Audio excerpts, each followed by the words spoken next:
آج ہم عراق کی اسلامی تاریخ میں اہمیت اور علمی ورثے پر گفتگو کریں گے اور جانیں گے کہ یہ سرزمین اسلامی دنیا کے لیے کیوں ہمیشہ مرکزی حیثیت رکھتی ہے۔ اسی پر بات کرنے کے لیے ہمارے ساتھ موجود ہیں ریسرچ اسکالر سید فہد علی قاسمی صاحب۔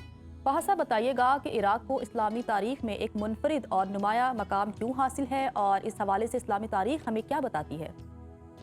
تھینک یو زہرن جنت۔ ہمیشہ کی طرح شیخ حجویر کے اس کال سے گفتگو کا آغاز کریں گے۔ سننے والے کا مقام بولنے والے سے بڑھ کر ہے، کیونکہ جو سنتا ہے وہ رب تعالیٰ کی رضا کے لیے سنتا ہے، جو بولتا ہے کبھی رب کی رضا کے لیے بولتا ہے، بہت دفعہ اپنے آپ ہی کو راضی کر رہا ہوتا ہے۔ اس عزم کے ساتھ میرا بولنا، ہم سب کا سننا پروردگار آپ کی رضا کے لیے ہو، ہمارے نفس کی رضا کے لیے نہ ہو۔ آج بہت ہی ایک انٹرسٹنگ آپ کے ساتھ کنورسیشن کریں گے، عراق کے حوالے سے گفتگو ہوگی۔ عراق جو کہ تہذیبوں کا سنگم رہا ہے، کریڈل آف سویلائزیشن جس کو کہا جاتا ہے، اور قدیم ترین خطوں میں اس کا شمار ہوتا ہے۔ اگر ہم تاریخ پر ایک تائرانہ نظر دوڑائیں تو سمیرینز آج سے کم و بیش 5000 سال بیفور کرائسٹ قبل مسیح ایک قوم یہاں پر بستی تھی۔ اکیڈینز تقریباً 2000 قبل مسیح ایک قوم یہاں پر بستی تھی۔ بیبلونینز بابل کے یہاں پہ رہائشی، بابل کی پوری تہذیب 1800 قبل مسیح۔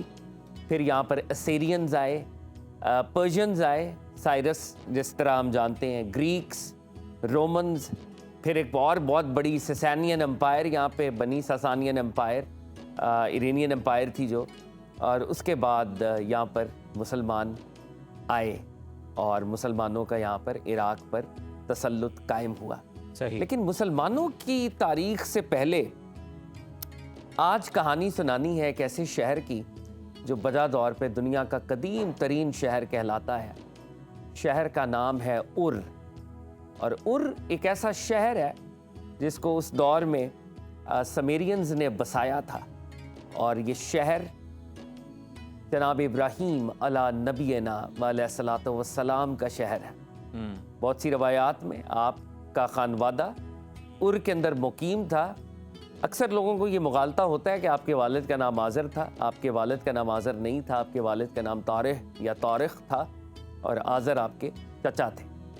اور آپ کے جو والد تھے وہ اس دور کی وہ جو رائل کورٹ تھا اس کے بہت بڑے بیوروکریٹ تھے، وہاں پر آپ کا ایک منصب تھا، اور خاصی متمول فیملی تھی۔ مگر اس خاندان کے اندر بہت سی روایات میں ہم پڑھتے ہیں تو پتہ چلتا ہے کہ کچھ لوگ بت بنانے کا کاروبار کیا کرتے تھے، کیونکہ اس دور میں یہ سارا علاقہ جو ہے یہ پولیتھزم یا شرک سے بھرا ہوا تھا، اور بت جو تھے آئیڈل ورشپنگ ہوتی تھی، اور بت ظاہری طور پر ایک ایسا سمبل تھا جس کو لوگ خریدتے بھی تھے، پھر آف کورس اپنے ڈیٹیز کو، خداؤں کو اس کے ساتھ لنک کر کے پھر ان کو پوجتے بھی تھے۔ تو بت بنانے کا کاروبار بھی ایک نقطہ عروج پہ تھا۔ تو بعض روایات میں سیدنا ابراہیم علیہ السلام کے خاندان کے اندر ایسے لوگ موجود تھے، بعض لوگ ان کے چچا تک کو کہتے ہیں کہ آذر وہ بذات خود بھی یہ کاروبار کیا کرتے تھے، یعنی بہت زیادہ بت ان کے پاس ہر وقت ہوتے تھے، اور وہ اس کی پھر خرید و فروخت اور ترسیل کا، آمد و رفت کا معاملہ چلتا رہتا تھا۔ ار میں ایک پورا گھر ہے 27 کمروں پر مشتمل، اور جناب ابراہیم علیہ السلام کی پیدائش سے پہلے، کیونکہ اس دور کا حاکم نمرود تھا، اور نمرود نے بنیادی طور پہ ایک پروانہ جاری کیا تھا کہ کوئی نیا لڑکا اگر پیدا ہو تو اس کو پیدا ہوتے ہی مار دیا جائے۔ یہ بالکل جناب موسیٰ علیہ السلام کی طرح کی ایک داستان ہے، کیونکہ نمرود کو بھی اس کے کاہنوں نے یہ اطلاع دی تھی کہ ایک بچہ جب پیدا ہوگا اور وہ پروان چڑھے گا تو وہ تمہاری اس سلطنت کے خاتمے کا باعث بنے گا۔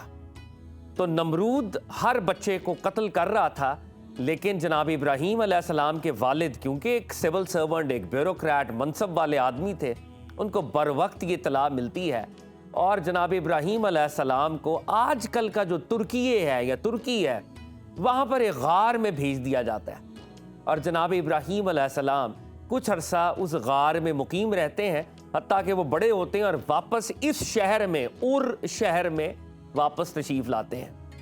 اور ار میں ایک بہت بڑا آپ کے خاندان کا گھر ہے، 27 कमरों पर मुश्तमिल वो घर, जा बजा बुत वहाँ पर मौजूद हैं, जा बजा शिरक का एक मामला है जो हो रहा है। और फिर वो वक्त आता है कि आपका खानवादा और आपके इलाके के लोग जो हैं किसी मेले में शिरकत करने के लिए जाते हैं और एक नन्हा इब्राहिम हाथ में कुल्हाड़ी पकड़कर एक एक बुत को पाश पाश करना शुरू कर देता है। सारे बुतों को पाश पाश कर दिया जाता है और सबसे बड़े बुत को उसके गले में वो कुल्हाड़ी डाल दी जाती है। और जब लोग वापस आते हैं और वो देखते हैं कि बुत जो हैं औंधे मुंह गिरे हुए हैं, बुत जो हैं वो पाश पाश हो चुके हैं और एक बड़े बुत के हाथ में कुल्हाड़ी है, तो पूछने वाले ने पूछा कि इब्राहिम ये क्या किया, ये तुमने किया होगा और कौन कर सकता है, यहाँ पे तो कोई और था ही नहीं। तो जनाब इब्राहिम अलैहिस्सलाम पॉइंट करते हैं कि इस बड़े खुदा से पूछो जिसके हाथ में कुल्हाड़ी है। और ये जनाब इब्राहिम अलैहिस्सलाम का एक बहुत बड़ा जवाब था कि ये झूठे खुदा, ये खुदा खुदा खुदा बातिल खुदा, ये किस तरीके से अपनी हिफाजत नहीं कर सकते तो तुम्हें ये क्या दे सकते हैं। तो ये वो पहला आर्गुमेंट था जो जनाब इब्राहिम अलैहिस्सलाम ने वहां पर किया। और यहां से तौहीद का सबसे बड़ा काफिला चला है। तौहीद का वो काफिला, आज मुसलमान भी हम फख्र महसूस करते हैं कि हम अपने आप को मिल्लत इब्राहिमी कहते हैं, तो मिल्लत इब्राहिमी का वो काफिला उर के उस घर से शुरू हुआ था। ख़वातीन और हज़रात, मैं आपको बताता चलूं, हाल ही में हमारे पाकिस्तान के एक मायानाज एक्सप्लोरर, हार्ट सर्जन है, साउथ अफ्रीका में मौजूद हैं, डॉक्टर काशिफ मुस्तफ़ा साहब, बहुत सी किताबों के वो लिखारी भी हैं, मुसन्निफ भी हैं। और हाल ही में उन्हें मौका मिला और वो उर शहर में सैयदना इब्राहीम अलैहिस्सलाम के उस घर तक पहुंच पाए। उनको हुकूमत की तरफ से, हुकूमत इराक की तरफ से एक्सेस मिली और वो 27 कमरे और वो बड़ा सा घर जो कि 1922 और 1930s के दरमियान एक्सकेवेशंस हुई थी और ये आर्कियोलॉजिस्ट से जिन्होंने ये जगहों को दोबारा से रीडिस्कवर किया है। और ख़वातीन हज़रात, हमें ये कहने में कोई आर नहीं है कि बहुत से लोग ये समझते होंगे कि नाउज़ बिल्लाह पता नहीं अल्लाह के अंबिया तारीखी शख्सियात हैं भी या नहीं, या ये एग्जिस्ट करते भी थे या नहीं करते थे। लेकिन रब्बुल इज़्ज़त का अजीब मामला है कि आसार कदीमा और आर्कियोलॉजिस्ट ने मिलकर उस घर को रीडिस्कवर किया है। और हाल ही में हमारे पाकिस्तान के डॉक्टर काशिफ मुस्तफ़ा साहब उस जगह पर पहुंचे हैं और आर्कियोलॉजिस्ट ने वो प्लेट भी डिस्कवर की है जिसमें पुरानी लैंग्वेजेस में, एंशिएंट स्क्रिप्ट के अंदर नबी इब्राहिम, एक ऐसी नेम प्लेट जो कि दरवाजे के बाहर शायद लगी होती होगी, जैसे घरों के बाहर एक नेम प्लेट होती है, तो वो भी डिस्कवर हुई है। तो पता ये चलता है कि ये जो हज़रात अंबिया हैं, ये नाउज़ बिल्लाह कोई अफसानवी किरदार नहीं थे, बल्कि ये हकीकत में अल्लाह के नुमाइंदे थे जो इस कायनात के अंदर मौजूद रहे और आज उनकी निशानियां हमारे सामने हैं। एक बात और जो मैं आखिर में ऐड करना चाहूँगा, और इराक़ के ऊपर क्योंकि गुफ्तगू का सिलसिला शुरू हुआ है और इराक़ में बहुत सी बातें हैं जो हमने आपसे करनी है।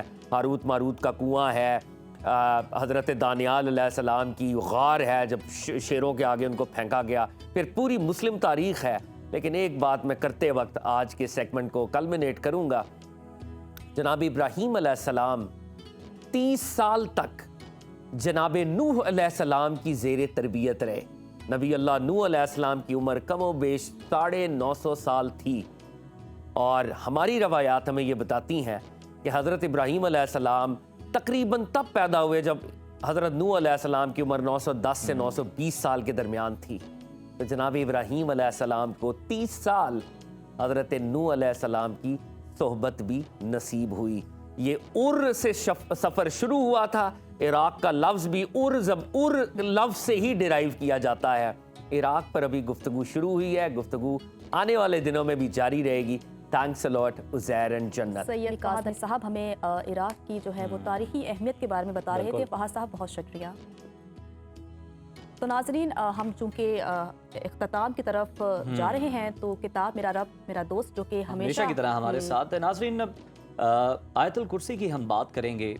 ये कुरान हकीम की वो आयत है जो हर मुसलमान के घर की हिफाजत और सुकून के लिए बेहद अहमियत रखती है। इसी हवाले से मेजर जनरल रिटायर्ड आरिफ वड़ाइश ने अपनी किताब मेरा रब मेरा दोस्त में एक हदीस मुबारक दर्ज की है।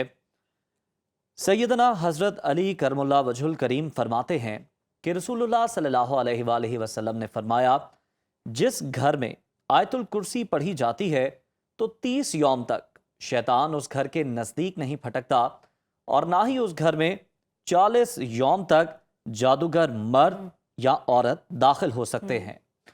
ए अली, ये आयत अपने बच्चों और अहलो अयाल और हमसायों को याद करवाओ, और इस आयत से बढ़कर और कोई आयत कुरान मजीद में नाजिल नहीं हुए। ये इंतहाई अहम बात है जिसमें हज़रत अली करमुल्लाह वजहो की ज़बानी हमें आयतुल कुर्सी बरकतों का इल्म हुआ है। इस आयत के ज़रिए हम अपने घरों को शैतानी असरात से महफूज रख सकते हैं और इसके अजीम फ़ायदे हासिल कर सकते हैं। तो इस नेक अमल को अपनाएं और अपने अहले खाना को भी इसकी बरक़ात से आशना करें।